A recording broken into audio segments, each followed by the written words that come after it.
ফাতেমা, আমি তুলু মিয়া। ঢাকাই সিনেমার শীর্ষ নায়ক শাকিব খানের সর্বশেষ মুক্তিপ্রাপ্ত সিনেমা দরদ এবার আসছে ওটিটির পর্দায়।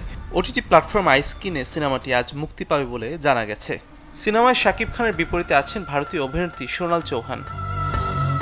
অভিনেতা জিয়াউল হক পলাশকে এবার দেখা যাবে নতুন চরিত্রে। এবার ব্যাচেলর পয়েন্টের কাবিলে আসছেন খালিদ হয়ে। তানিম রহমান অংশুর পরিচালনায় যে ওয়েব ফিল্মের জন্য তিনি শিখেছেন ফাইট, শিখেছেন নাচ। Popular, you're gonna be popular. I'll teach you the proper voice when you talk to boys, little ways to flirt and flounce. মার্কিন সঙ্গীত শিল্পী আরিয়ানা গ্রান্ডের পপুলার গান শোনা গেল তাসনিয়া ফারিনের কণ্ঠে। এই অভিনেত্রী একটি ভিডিও ক্লিপ প্রকাশ করেছে নিজের ভেরিফাইড ফেসবুক পেজে, যেখানে পপুলার গানটির কভার করতে দেখা যায় তাকে। তাসনিয়ার কণ্ঠে ইংরেজি গান ভক্তরাও বেশ পছন্দ করেছেন। Happy anniversary.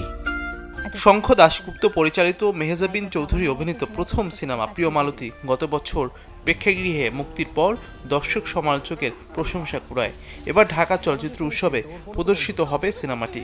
আগামীকাল সন্ধ্যা 7টায় জাতীয় জাদুঘরের মূল মিলনায়তনে দেখা যাবে প্রিয় মালতী। কবে দিতে পারবা জানাইও।